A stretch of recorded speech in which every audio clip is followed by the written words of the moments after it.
Hello students, welcome to all of you on एडुकुलम। है ना। आज के लेक्चर में हम बात करने वाले हैं इलेक्ट्रिक रेजिस्टेंस के बारे में। लास्ट लेक्चर में हम लोगों ने बात करा था पोटेंशियल डिफरेंस के बारे में। उससे भी पहले हम लोग ऑलरेडी लेक्चर्स कर चुके हैं अलग अलग पॉइंट्स पे। अगर आप लोगों ने वो लेक्चर नहीं देखा है तो प्लीज़ जाके उस लेक्चर को देख लें, ठीक है। और आज के लेक्चर में हम बात करेंगे electric resistance. Electric resistance basically होता है क्या है, देखो नाम से ही क्लियर है, इलेक्ट्रिक रेजिस्टेंस यानी जो इलेक्ट्रिक को रोके उसको इलेक्ट्रिक रेजिस्टेंस कहेंगे, ठीक है। इलेक्ट्रिसिटी को रोके मतलब क्या, इलेक्ट्रिसिटी को रोकना का मतलब हो गया जब उसमें से करंट फ्लो होता है उस करंट को रोके, जब चार्ज फ्लो होता है उस चार्ज को रोके, ठीक है। तो बेसिकली हम लोगों ने लास्ट टाइम बहुत पहले पढ़ा था कि हमारे पास में दो चीज़ें होती है। पहला तो होता है हमारे पास में कंडक्टर और बात करते हैं इंसुलेटर, ठीक है। तो मैंने आपको बताया था कि क्या होता है कि कंडक्टर से इलेक्ट्रिसिटी पास होता है, इंसुलेटर से नहीं होता है, ठीक है। क्यों नहीं होता है? क्योंकि इंसुलेटर में रेजिस्टेंस बहुत ज़्यादा होता है। क्या होता है? बहुत ज़्यादा होता है। इतना ज़्यादा होता है कि इलेक्ट्रिसिटी पास ही नहीं कर पाता। इसी तरह कंडक्टर में क्या होता है, रेजिस्टेंस कम होता है, ठीक है। इतना होता है कि वो इलेक्ट्रिसिटी को पास करने दे, ठीक है। तो बेसिक समझो कि रेजिस्टेंस बेसिकली क्या है। बेसिकली रेजिस्टेंस क्या है, एक तरह का प्रॉपर्टी है। किसका प्रॉपर्टी है? मटेरियल्स का, जो क्या करता है, रोकता है। किसको रोकता है? इलेक्ट्रिसिटी को पास होने से। इलेक्ट्रिसिटी को रोका मतलब करंट को रोक दिया, करंट को रोक दिया मतलब चार्ज को पास करने नहीं दिया। समझ रहा है? चलो, तो बेसिकली क्या है, एक प्रॉपर्टी है। किसका प्रॉपर्टी है? मटेरियल का, ठीक है। जो ऑफर करता है, ठीक है, जो क्या क्या ऑफर करता है, opposition to the electric current. Current जो होता है उसको रोकने के लिए ये प्रेजेंट होता है किसी भी कंडक्टर में, ठीक है। And dissipates energy is called ER, मतलब इलेक्ट्रिक रेजिस्टेंस, ठीक है। अब देखो ये जो मैंने बनाया ना, ये सिंबल है रेजिस्टेंस का। अभी हम लोग बात करेंगे इलेक्ट्रिक सर्किट के बारे में, तो उसमें पूरा मैं बताऊंगा आपको, है ना। एक इलेक्ट्रिक सर्किट को पूरा अपन डिजाइन कैसे करते हैं, ठीक है। चलो, अब साफ साफ शब्दों में भैया क्या है ये देखो, समझो। रेजिस्टेंस निकलेगा कैसे, देखो। सपोज दैट हमने एक कंडक्टर दिया, ओके, एक कंडक्टर दिया, ठीक है। चलो, ये हमने एक कंडक्टर दिया, ठीक है। और हम लोगों ने क्या किया, इस कंडक्टर के दोनों एंड पे एक पोटेंशियल डिफरेंस को अप्लाई कर दिया, ठीक है। मतलब कि यहाँ से लेके यहाँ के बीच में हमारे पास में एक पोटेंशियल डिफरेंस है जो कि है V, हाँ, ठीक है। तो हम लोगों ने दो पॉइंट्स के बीच में, दो टर्मिनल्स के बीच में एक पोटेंशियल डिफरेंस को अप्लाई किया है, ठीक है। अब क्या होगा, अब हमें ये बताना है कि इस कंडक्टर में रेजिस्टेंस कितना होगा, ठीक है। अब देखो सिंपल सी बात है, ये एक क्लोज सर्किट है, ठीक है। ये क्या है? ये क्लोज सर्किट है, क्लोज्ड सर्किट। क्लोज सर्किट का मतलब क्या होता है, समझो। क्लोज सर्किट का मतलब वो होता है कि अगर करंट फ्लो करे किसी सर्किट से, सर्किट क्या होता है, एक हमारा पैटर्न होता है, ठीक है। सर्किट करने का मतलब है एक क्लोज्ड पैटर्न जिसमें करंट को पास करवाया जाए, उसको सर्किट कहेंगे। जैसे कि कोई भी हम लोगों ने वायर दे दिया, एक पॉजिटिव टर्मिनल है, एक नेगेटिव टर्मिनल है, और जब उस पॉजिटिव टर्मिनल और नेगेटिव टर्मिनल के बीच में करंट फ्लो करे तो हम कहेंगे this is a closed circuit. अगर करंट फ्लो नहीं करे तो क्या कहेंगे, इसको ओपन सर्किट, ठीक है। चलो, तो हम लोगों ने क्या करा कि ये हमारा क्लोज सर्किट था। क्लोज सर्किट में हम लोगों ने क्या बेसिकली कहने का मतलब कि एक करंट फ्लो कर रहा है, तो इस कंडक्टर से करंट फ्लो कर रहा है, ठीक है। आई मीन्स करंट, ठीक है। बताया था आपको कि मान के चलो अगर इधर पॉजिटिव टर्मिनल है, ये नेगेटिव टर्मिनल है, तो करंट हमेशा पॉजिटिव से नेगेटिव की तरफ फ्लो करेगा। ऑलरेडी डिस्कस्ड है ये, ठीक है। तो करंट फ्लो कर रहा है, ठीक है। अब क्या होगा, जब करंट फ्लो कर रहा है और इन दोनों टर्मिनल्स के बीच में एक पोटेंशियल डिफरेंस भी अप्लाइड है, एक पोटेंशियल डिफरेंस भी अप्लाइड है, ठीक है। तो अब बताओ कि रेजिस्टेंस कैसे निकालेंगे, कैसे निकलेगा रेजिस्टेंस होगा क्या। तो समझो इस क्लोज सर्किट में जो रेजिस्टेंस होगा वो क्या होगा, दैट इज द रेशियो, ठीक है। किसका रेशियो होगा? Applied potential difference. Applied potential difference मतलब कि इस सर्किट में जो भी हम लोगों ने पोटेंशियल डिफरेंस अप्लाई किया हुआ है, तो यहाँ पे पोटेंशियल डिफरेंस का वैल्यू क्या माना हम लोगों ने? V, ठीक है। उसके बाद में क्या बोल रहा है, current in the close circuit, और इस क्लोज सर्किट में जो करंट फ्लो कर रहा है, इस कितना करंट फ्लो कर रहा है, तो I, ठीक है। तो रेजिस्टेंस क्या होगा इस क्लोज सर्किट में, resistance will be R equal to V upon I। Basically the resistance is the ratio of the applied potential difference divided by the current produce in the circuit. Okay, चलो I hope ये आपको बहुत clear होगा, ठीक है। तो है क्या, this is just a ratio, क्या है, ये एक रेशियो है, ठीक है। चलो अब बेसिकली हम बात करते हैं कि अलग अलग कंडक्टर्स में किस तरीके का रेजिस्टेंस होता है। तो बेसिकली जो हमारे पास में कंडक्टर्स होते हैं उसमें रेजिस्टेंस बहुत कम होता है। कोई भी अपन मेटेलिक वायर ले लेते हैं, ठीक है, तो उसमें रेजिस्टेंस बहुत कम होता है। लेकिन अगर हम मान के चलो कोई प्लास्टिक का हम लोगों ने सामान ले लिया, उसमें हमारा रेजिस्टेंस बहुत ज़्यादा होगा, बहुत ज़्यादा होने के कारण में उससे करंट फ्लो नहीं कर पाएगा, ठीक है। चलो, और ये रेजिस्टेंस करता है क्या है, देखो समझो बेसिकली करता है क्या है। सपोज एक करंट जो है फ्लो कर रहा है टुवार्ड्स A टू B। अब रेजिस्टेंस क्या करेगा, रेजिस्टेंस बेसिकली क्या करेगा, इसको स्टॉप करेगा, किसको, करंट को स्टॉप करेगा, रोकता है, इसको जाने से रोकता है कि नहीं जाने दूंगा, जाने ही नहीं दूंगा, ठीक है, रास्ता बंद है ना। बट फिर भी करंट क्या होता है, फ्लो करता है, ठीक है। और इसमें क्या होता है, जो एनर्जी होता है करंट का वो कम हो जाता है। मतलब अपन जो भी करंट पास करवाते हैं किसी वायर से, ठीक है, तो करंट का जो अमाउंट होता है वो घट जाता है। क्यों, क्योंकि रेजिस्टेंस को ओवरकम करने में जो करंट होता है वो अपन जो करंट का अमाउंट होता है वो कम हो जाता है, ठीक है। तो आगे पढ़ेंगे अपन इसके बारे में डिस्कस करेंगे। बट अभी आप समझो कि करंट को जो रोकता है दैट इज रेजिस्टेंस, ठीक है। चलिए, तो अब हम एक क्वेश्चन करेंगे रिलेटेड टू इलेक्ट्रिक रेजिस्टेंस, ठीक है। तो अब देखो, मैंने आपको बताया कि 1V के लिए अगर ये 1I है तो ये R क्या होगा, 1 होगा, ठीक है। तो क्वेश्चन यहाँ पे आ जाता है यहाँ पे कि what is 1V upon 1I, ठीक है। 1V अपॉन 1I क्या होता है, ठीक है। तो अभी हम लोगों ने डिस्कस करा कि जो रेजिस्टेंस होता है वो होता है हमारा ratio of potential difference upon the applied current, ठीक है। तो 1V अपॉन 1I क्या है, तो दिखेंगे इट इज द रेजिस्टेंस, क्या है ये, रेजिस्टेंस है, it is the resistance of a conductor, of a conductor when 1 volt of potential difference is applied, 1 volt of potential difference is applied and the current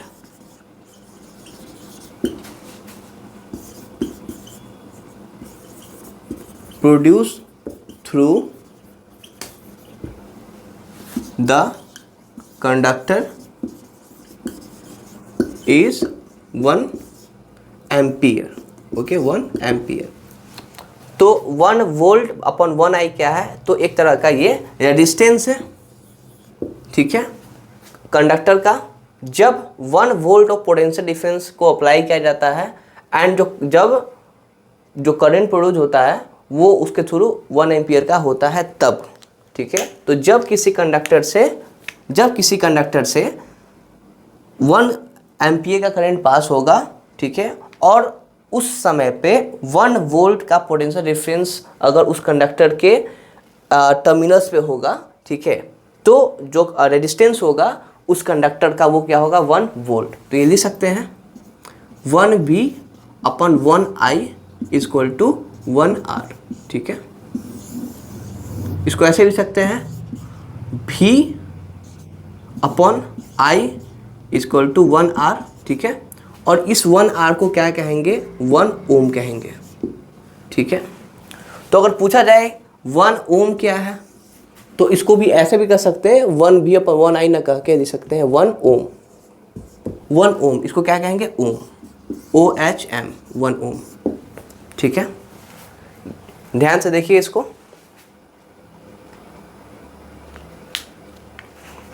ठीक है, समझ में आ रहा है? अब देखो जो हमारा 1 ओम है, ठीक है, 1 ओम इज बेसिकली रेजिस्टेंस, ठीक है, एक रेजिस्टेंस का वैल्यू है हमारा 1 ओम, ठीक है, और रेजिस्टेंस क्या है? It is the simply the ratio of potential difference upon the electric current. चलो ठीक है, तो आई होप आपको ये बहुत कुछ क्लियर होगा यहाँ से, ठीक है, इससे ज़्यादा आपका इस टॉपिक से कुछ आने वाला नहीं है, ठीक है। हाँ, बेसिकली इससे जुड़े न्यूमेरिकल्स आपको एग्जाम में आ सकते हैं, और डेफिनेशन वगैरह बस बेसिकली आप इतना भी लिख दोगे तो चलेगा, ठीक है। चलो, तो यहाँ पे अपन V/I लिख देते हैं। जब 1V और 1I होगा यहाँ पे, मतलब कि जब पोटेंशियल डिफरेंस 1V का होगा और करंट 1 एम्पियर का होगा किसी भी कंडक्टर के थ्रू, तो हम कहेंगे कि उस कंडक्टर के थ्रू 1 ओम का रेजिस्टेंस प्रोड्यूस हो रहा है, ठीक है। चलो अब बात करते हैं हम लोग ओम्स लॉ के बारे में, ठीक है। सो अभी हम लोग देखेंगे ओम्स लॉ के बारे में, ठीक है। अभी हमने बताया कि जो रेजिस्टेंस है उसको मेज़र किस में करते हैं? ओम में करते हैं, ठीक है। तो अभी मैंने ऑलरेडी डिस्कस करा है कि अगर 1 वोल्ट का पोटेंशियल डिफरेंस किसी कंडक्टर के अक्रॉस में लगे और उसमें से करंट पास हो रहा हो 1 एम्पियर का, तो जो उस सर्किट में जो भी अपन रेजिस्टेंस होगा वो होगा 1 ओम का, ठीक है। बस इसको याद रखना अभी, ठीक है। अभी पढ़ा हम लोगों ने। अब ओम्स लॉ क्या कहता है? देखो बेसिकली ओम्स लॉ जो है ना, जर्मन फिजिसिस्ट है जॉर्ज साइमन ओम, ठीक है, जिन्होंने 1827 में एक लॉ दिया जो कि आगे ओम्स लॉ के नाम से जाना गया, ठीक है। तो ओम्स लॉ बेसिकली जो है ना एक हमारा लॉ है जो रिलेटेड है हमारा करंट से, V से, पोटेंशियल डिफरेंस से और रेजिस्टेंस से, तीनों में एक रिलेशन बताता है, ठीक है। क्या बताता है? देखो बेसिकली ओम्स लॉ कहता है कि करंट थ्रू सर्टेन कंडक्टर, मतलब किसी भी कंडक्टर से अगर करंट फ्लो होगा, ठीक है, तो जो करंट होगा वो डायरेक्टली प्रोपोर्शनल होगा पोटेंशियल डिफरेंस के। समझो, मान के चलो अगर किसी कंडक्टर की बात करते हैं, लेट्स हैव ए कंडक्टर, ठीक है, इस कंडक्टर के थ्रू अगर करंट फ्लो हो रहा है, ठीक है, तो ये जो करंट जो होगा वो डायरेक्टली प्रोपोर्शनल किसके होगा? V के, ठीक है। मतलब कि अगर डायरेक्टली प्रोपोर्शनल करने का मतलब है कि अगर V का वैल्यू बढ़ेगा तो I का भी वैल्यू क्या होगा? बढ़ेगा। डायरेक्टली प्रोपोर्शनल का मतलब वही होता है, एक का वैल्यू बढ़ता है दूसरे का बढ़ता है, ठीक है। Between its at a constant temperature, और जो यहाँ पे जो टेम्परेचर रहेगा, देखो टेम्परेचर बहुत इंपॉर्टेंट है, वो कांस्टेंट होना चाहिए। देखो टेम्परेचर क्यों होता है? जब रेजिस्टेंस बढ़ता है, जब किसी कंडक्टर में रेजिस्टेंस बढ़ता है, बहुत ज़्यादा रेजिस्टेंस होता है, तो मान के चलो वहाँ पे ना टेम्परेचर भी बढ़ जाता है। जैसे कि देखो कोई भी शॉर्ट सर्किट होता है, ठीक है, तुम देखोगे कि वायर मेल्ट कर गया होता है ना, वायर मेल्ट हो जाता है, पिघल जाता है। क्यों होता है? ब्रेक हो जाता है, सर्किट ब्रेक हो जाता है। क्यों होता है? सपोज करंट फ्लो हो रहा है, किसी कारणवश वहाँ पे रेजिस्टेंस बहुत ज़्यादा हो गया। रेजिस्टेंस जब बहुत ज़्यादा हो जाता है तो वहाँ पे हीट ऑलरेडी वहाँ पे प्रोड्यूस होना स्टार्ट हो रहा है। सपोज एक करंट है जो जाना चाह रहा है और इधर से रेजिस्टेंस उसको रोके जा रहा है, नहीं जाने दूंगा, है ना। इधर से करंट बोल रहा नहीं मैं तो जाऊँगा ही जाऊँगा, है ना। उधर से रेजिस्टेंस भी अड़ जाता है कि नहीं मैं तो जाने ही नहीं दूंगा। उस केस में एक बहुत भयंकर युद्ध होता है करंट और रेजिस्टेंस के बीच में, और उस युद्ध के कारण क्या होता है? बहुत सारा हीट प्रोड्यूस होता है, ठीक है। तो अभी हम लोगों ने इस केस में टेम्परेचर को कांस्टेंट माना है। तो एक कांस्टेंट टेम्परेचर पे, ठीक है, अगर किसी कंडक्टर से करंट फ्लो हो रहा है तो जो करंट होगा, ठीक है, वो जो होगा डायरेक्टली प्रोपोर्शनल किसके होगा? V के अकॉर्डिंग, ठीक है। तो हम लोगों ने यहाँ पे लिखा, ठीक है, कि V is directly proportional to I। यहाँ तक क्लियर है, ठीक है। अब देखो चूंकि यहाँ पे चूंकि एक प्रोपोर्शनल का साइन है, ठीक है, तो इस प्रोपोर्शनल का साइन को हटाने के लिए हमें चाहिए एक कांस्टेंट का। तो इसको हम लोगों ने लिखा है V is equal to I, ठीक है, और यहाँ पे साथ में R आ जाएगा, ठीक है। R इज द कांस्टेंट, ठीक है। R क्या है हमारा? यहाँ पे कांस्टेंट है, ठीक है। पढ़ोगे आगे कि अगर हम प्रोपोर्शनल के वैल्यू को हटाते हैं तो हमें कांस्टेंट चाहिए होता है ताकि हम इस इक्वेशन को इक्वल कर सके। तो यहाँ से एक लॉ निकल के आता है V is equal to I R, वीर। आपको याद रखना है वीर, है ना, वीर एक है कोई वीर, ठीक है, वीर को याद रखना है। वीर इज द अल्टीमेटली द जो ओम्स साहब हमें कहना चाहते थे, बेसिकली उन्होंने बताया वीर के बारे में, ठीक है। V is equal to I R, जहाँ पे V क्या है, V is the potential difference across conductor. देखो मैं बार बार ये क्यों लिख रहा हूँ अक्रॉस कंडक्टर, क्योंकि किसी भी कंडक्टर के अक्रॉस करने का मतलब है इस टर्मिनल से लेके इस टर्मिनल के बीच में ही यहाँ पे भी लगेगा। किसी भी कंडक्टर का जो एंड पॉइंट होता है उसके बीच में अपन V डालते हैं, यानी ये जो V जो पोटेंशियल डिफरेंस होगा अलग अलग पॉइंट्स के बीच का जो डिफरेंस होगा वो बात कर रहे हैं, ठीक है, V, ठीक है। चलो यहाँ पे I क्या है, I इज द करंट, ठीक है, और यहाँ पे R क्या है, R इज द रेजिस्टेंस, ठीक है। ये रेजिस्टेंस कहाँ पे है, तो रेजिस्टेंस इन द वायर और ए कंडक्टर, ठीक है। तो आई होप आपको ओम्स लॉ समझ में आया होगा, ठीक है। अब देखो, अब हम बात करते हैं कुछ ग्राफ्स के बारे में, ठीक है। ग्राफ क्या होता है बेसिकली समझो, हम लोग 9th में पढ़े थे मोशन में, ग्राफिकल रिप्रेजेंटेशन ऑफ मोशन वगैरह पढ़ा था हम लोगों ने, ठीक है। मैं आपको पढ़ाऊंगा 9th के जो बच्चे हैं, अगर जो देख रहे हैं या तो वो जाके मेरा वीडियो दे सकते हैं, अभी तो आया नहीं है बट मैं बनाऊंगा बहुत जल्द, उस पर काम चलेगा, ठीक है। क्लास 9th का आएगा लेक्चर, 8 का आएगा, 7 का आएगा, 6 का आएगा, सारे क्लासेस का मैं वीडियो आपको देने वाला हूँ, ठीक है। I am trying my best. चलो तो ओम्स लॉ ख़त्म हो गया। सो अब हम बात करेंगे ग्राफ के बारे में, ठीक है। तो पहला जो हमारा ग्राफ होगा वो होगा V वर्सेस I ग्राफ, दूसरा जो ग्राफ होगा वो होगा हमारा I वर्सेस V ग्राफ। ये दोनों ग्राफ जो होगा उस केस में होगा जब हमारा कंडक्टर ओबे करेगा ओम्स लॉ को, ठीक है। तो ओम्स लॉ मैंने आपको बता दिया ओम्स लॉ क्या होता है। तो Ohm's law is equal to, बस समझो V is equal to I R, जिसमें R जो होगा वो कांस्टेंट होगा। कांस्टेंट कहने का मतलब है वो चेंज नहीं करेगा। तो अभी जो हम लोग ग्राफ पढ़ेंगे, ग्राफ में भी हम देखेंगे कि हमारा जो R है, जो रेजिस्टेंस है, वो कांस्टेंट निकल के आ रहा है, ठीक है। तो ग्राफ पढ़ने से पहले मैं आपको कुछ बेसिक्स बताऊंगा ग्राफ के लिए, जो कि आपको जानना बहुत ज़रूरी है, ठीक है। चलिए तो देखते हैं।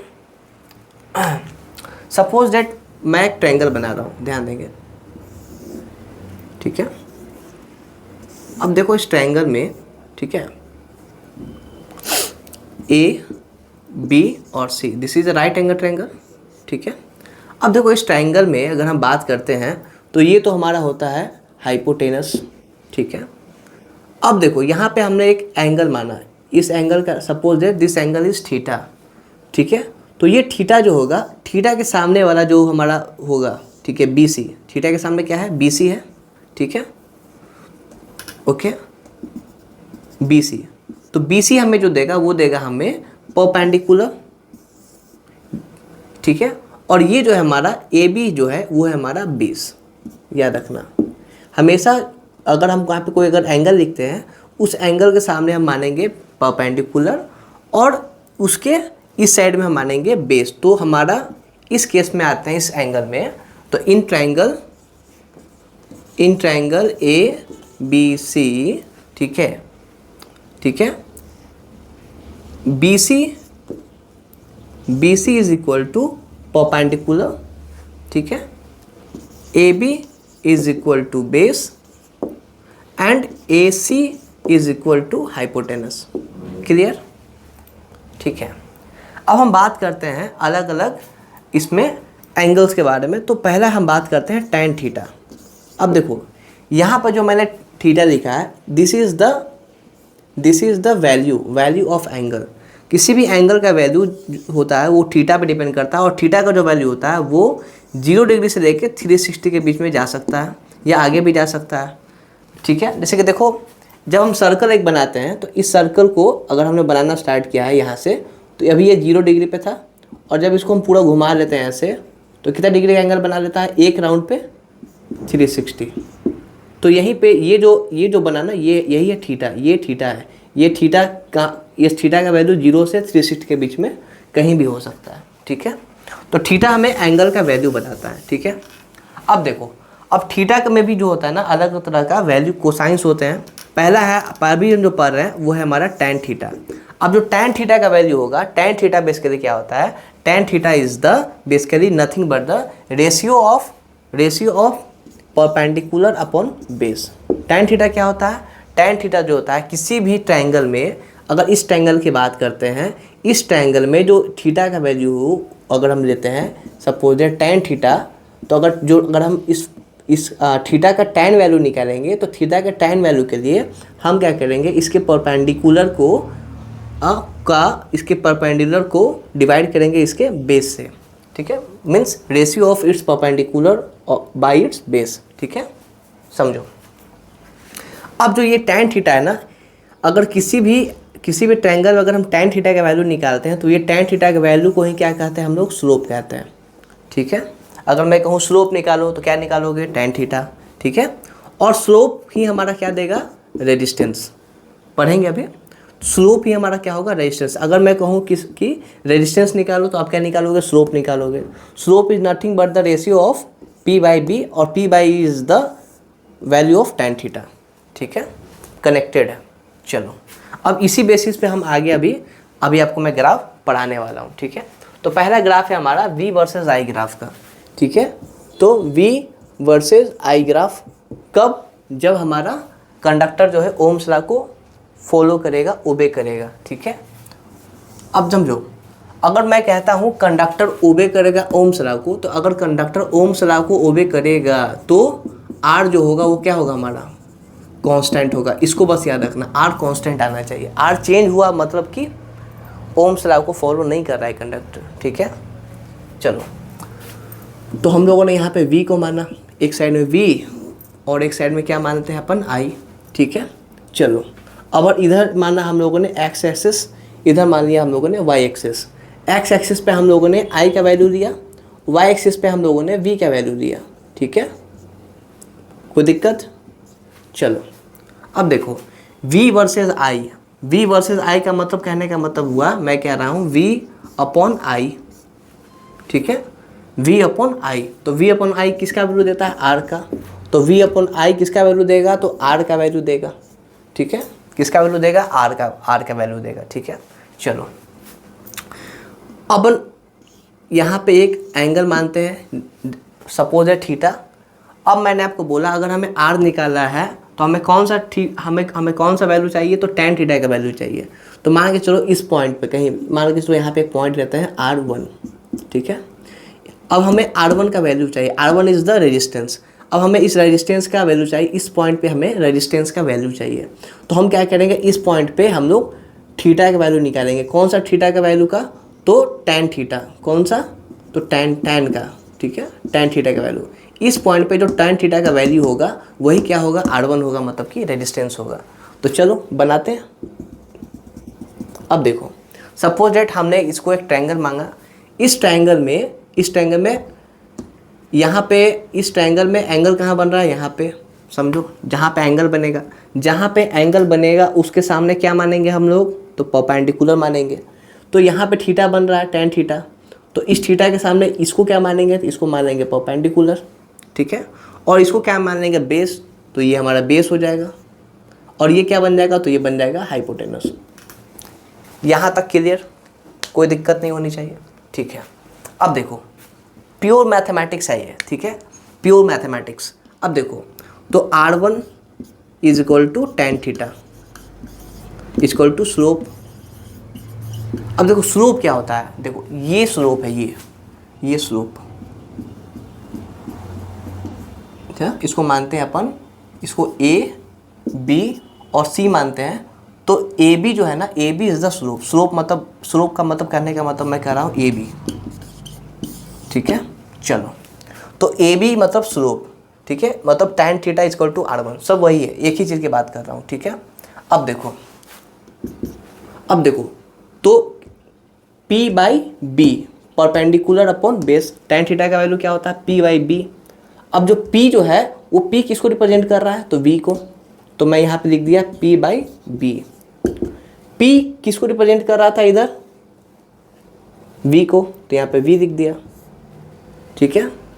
और B बेस किसको रिप्रेजेंट कर रहा है इधर, I को, तो I, समझ में आ गया। तो R1 इक्वल टू क्या है, V अपॉन I, ठीक है।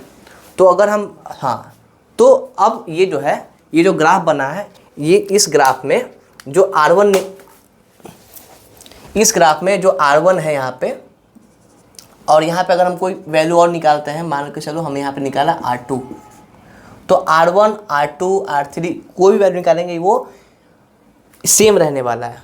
तो हम ये भी कह सकते हैं कि इस ग्राफ में R1 का भी निकाल के मैं दिखाऊंगा, न्यूमेरिकल करेंगे तो निकालेंगे भी। इस ग्राफ में R1, R2, R3 सब क्या होगा, सेम है, ठीक है। इसीलिए ये ग्राफ जो है V वर्सेस I ग्राफ का, इसमें जो कंडक्टर है वो ओबे कर रहा है, किसको ओबे कर रहा है, ओम्स लॉ को। तो यहाँ पे लिख दिया V versus I graph for conductor obeying Ohm's law.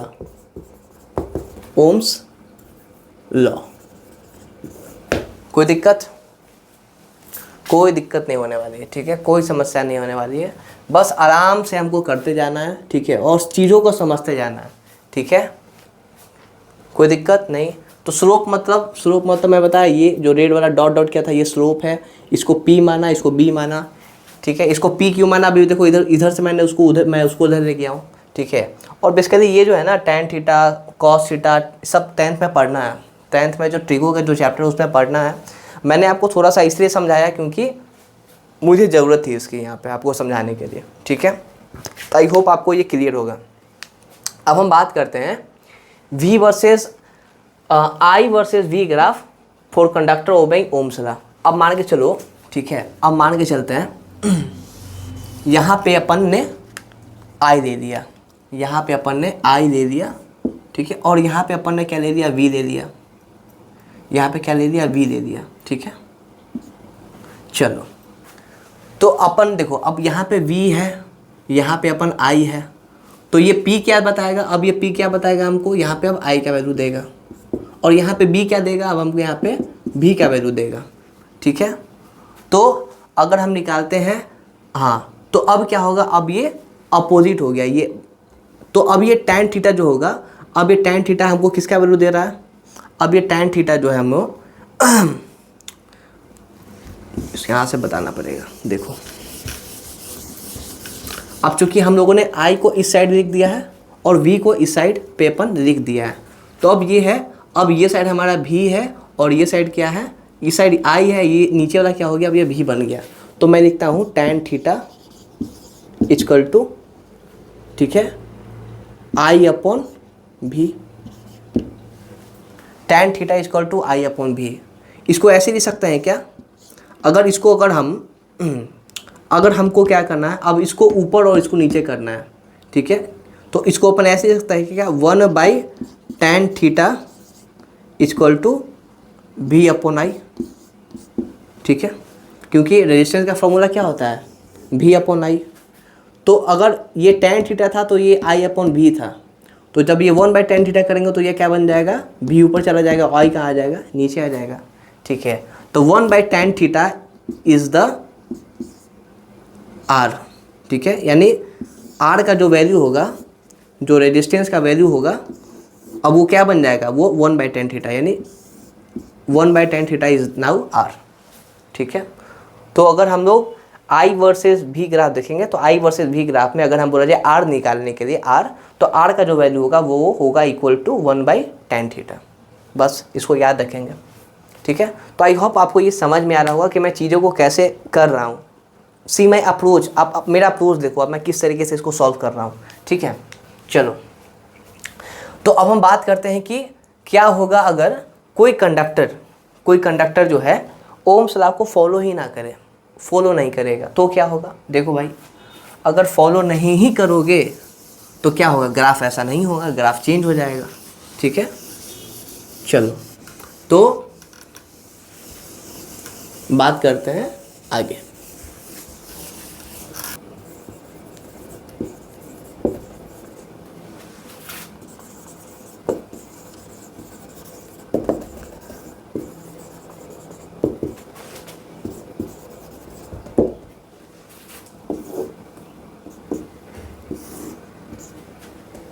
अब देखो इस केस में क्या हो रहा है कि कंडक्टर जो है वो ओम्स लॉ को फॉलो नहीं कर रहा है, तो अगर ओम्स लॉ को फॉलो नहीं करेगा तो ग्राफ कुछ ऐसा जाएगा, ठीक है। तो ये हमारा ग्राफ हुआ for conductor not obeying Ohm's law. अब इसमें जो बता रहा हूँ आपको, इस पे जो वैल्यू होगा यहाँ पे R1 R2 R3 का वो इक्वल नहीं होगा, तो यहाँ पे R1 R2 और R3, तो यहाँ पे लिख सकते हैं R1 is not equal to R2, R2 is not equal to R3, ठीक है, ठीक है। इसमें क्या था, इसमें ध्यान देना, इसमें क्या था R1 और R2 क्या है, इक्वल है। तो इन दी केस, इस केस में हम बता रहे हैं आपको, इस केस में जब ओबे करेगा तो R1 इक्वल होगा किसके, R2 के, और कहीं पर अगर R3 होगा तो R3 के भी इक्वल होगा, ठीक है। चलो और देखो मैं आपको बार बार एक और बता रहा हूँ कि जो स्लोप मैं कर रहा हूँ ना, स्लोप देखो ये स्लोप होता है, याद रखना। मैं अभी आगे अगर आपको बोला जाए रेजिस्टेंस निकालो तो आप इसको क्या निकालोगे, स्लोप। स्लोप मतलब टैन थीटा, ये जो रेड वाली लाइन बता रहा हूँ ना, ये हमारा स्लोप है बेसिकली। देखो दिस इज आवर स्लोप, ठीक है, ये रेड वाला, ठीक है, इसको याद रखना बस, ठीक है। चलो अब एक क्वेश्चंस करते हैं, ठीक है, रिलेटेड टू हमारा चलो डन करते हैं इसको।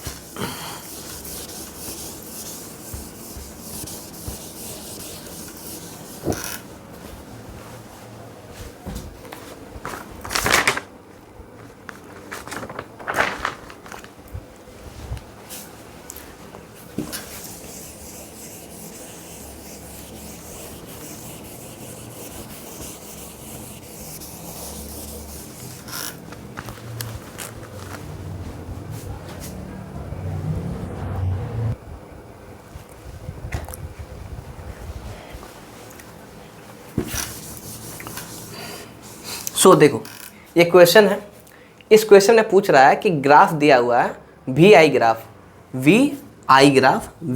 दिया हुआ है, ठीक है। What is the resistance of the graph. अब पूछ रहा है इस ग्राफ में रेजिस्टेंस निकालिए, ठीक है, रेजिस्टेंस। अब सबसे पहले कुछ नहीं करना है, ध्यान दो, यहाँ पे हमसे पूछा जा रहा है रेजिस्टेंस निकालो। अभी हम लोगों ने क्या पढ़ा कि रेजिस्टेंस का मतलब क्या निकालना है हमको, रेजिस्टेंस का मतलब निकालना है हमको टैन थीटा, ठीक है। अब देखो तो अपन जानते हैं R is equal to tan theta equal to slope. इसको याद कर लो एकदम, R is equal to tan theta equal to slope. Tan theta का वैल्यू क्या होता है, P अपॉन B, ठीक है, P अपॉन B। चलो ये तो अपन पढ़ चुके हैं। तो टैन थीटा R मतलब ये यहाँ पर थीटा मान लेंगे, यहाँ पर थीटा के सामने वाला ये जो होगा ये क्या होगा अपन, ये जो होगा ये अपन होगा P, और नीचे वाला क्या होगा, ये अपन B होगा, ठीक है। P इक्वल टू क्या हो गया हमारा, P किसका वैल्यू है, तो V का वैल्यू है। तो यहाँ पे अपन लिख सकते हैं कि slope equal to P by B, और देखो P का वैल्यू क्या होगा, P इक्वल टू हमारा, P किसके इक्वल है, V के इक्वल है, P इक्वल टू V, ठीक है। अब हमें क्या निकालना है व्हाट इज द रेजिस्टेंस। अब देखो यहाँ से पॉइंट A से पॉइंट B तक का हमको रेजिस्टेंस निकालना है। कहाँ से, पॉइंट A से पॉइंट B तक में, ठीक है। तो हमको B जो निकालना है वो निकालना है हमारा। चलो अब हम बात करते हैं, तो हमें पॉइंट A से पॉइंट B तक का रेजिस्टेंस निकालना है। तो रेजिस्टेंस निकालना है पॉइंट A से पॉइंट B तक का, यही है ना। तो पॉइंट A से पॉइंट B तक में भी कितना है, तो पॉइंट A से पॉइंट B तक में देखो यहाँ से यहाँ तक भी कितना है 20, ठीक है। तो लिखेंगे 20। फिर I कितना है अपन, पॉइंट A से लेके पॉइंट B तक में I कितना है, तो I इधर कितना है पॉइंट, ये I कितना है, तो 10 है। तो 10 कितना रहेगा आंसर, 2 ओम। क्लियर, ठीक है। तो बस हमें बहुत आसान है, कंसेप्ट को अगर आपने समझ लिया तो आपके लिए बहुत आसान होने वाला है न्यूमेरिकल्स, ठीक है। बहुत ज़्यादा मेहनत नहीं करने की ज़रूरत है, ठीक है। आपको बस चीज़ों को समझना है और उस पॉइंट के बीच में आपको बस काम कर देना है, ठीक है। तो ये हमारा लेक्चर था रेजिस्टेंस से रिलेटेड, ठीक है। हम लोगों ने आज पढ़ा ग्राफ, रेजिस्टेंस, है ना। एंड आई होप आपको ये लेक्चर समझ में आया होगा। अगर आपको कोई समस्या हो रही है, अगर आप कुछ पूछना चाहते हैं, आप डायरेक्ट कमेंट सेक्शन नीचे आके कमेंट कर सकते हैं, अपने क्वेरीज़ को सॉल्व कर सकते हैं। और अच्छे से नोट्स बनाया करिए जो भी मैं आपको पढ़ा रहा हूँ, ये लॉन्ग टर्म में आपको बहुत ज़्यादा हेल्प करने वाला है, ठीक है। मैं कोशिश करूँगा कि एंड ऑफ द लेक्चर जब सारे लेक्चर्स हो जाएं मैं एक शॉर्ट नोट्स भी आपको करवाऊँगा अपने साइड से, बट अभी के लिए क्या है कि एक बार पूरे डिटेल में पढ़ना बहुत ज़रूरी है। तो आई होप आप लोग को ये सेशन बहुत अच्छा लग रहा होगा, है ना। और बस इसी तरह से मेहनत करिए, कोशिश करिए क्वेश्चंस को ऑन स्पॉट आप समझने का और उसको सॉल्व करने का, बाद के लिए ना छोड़ें। ऐसा नहीं हो कि आप सोच रहे हैं कि नहीं चलो अपन ये मैं बाद में देख लूँगा या बाद में कर लूँगा, इससे आपका बहुत ज़्यादा लॉस होने वाला है। तो जो करंट होता है बेटा वो बहुत ज़्यादा इंपॉर्टेंट होता है, करंट में अगर आप पढ़ोगे तो आपके लिए बहुत ज़्यादा बेनिफिशियल होने वाला है, ठीक है। तो नेक्स्ट लेक्चर में हम बात करेंगे अपन अलग अलग तरह का जो इलेक्ट्रोमोटिव फोर्स होता है, ईएमएफ के बारे में बात करेंगे। फिर हम बात करेंगे क्लोज सर्किट, ओपन सर्किट के बारे में बात करेंगे। फिर हम बात करेंगे कैसे एक इलेक्ट्रिक सर्किट में हम लोग अलग अलग तरह का रेजिस्टेंस को, ठीक है, बल्ब को, उसका सिंबल क्या है ना, तो सबके बारे में बात करेंगे। कंडक्टर, इंसुलेटर और open circuit and close circuit से रिलेटेड सारे क्वेश्चंस भी करेंगे उसमें, है ना। और इलेक्ट्रिक सर्किट को बेसिकली कैसे हम लोग बनाते हैं, रिप्रेजेंट कैसे करते हैं, ड्राइंग वगैरह, उस सब पे बात करेंगे। तो आई होप आप सबको सेशन समझ में आया होगा। Thank you so much for enjoying the session और please not forget to like, subscribe and share, okay, and thank you so much, God bless you.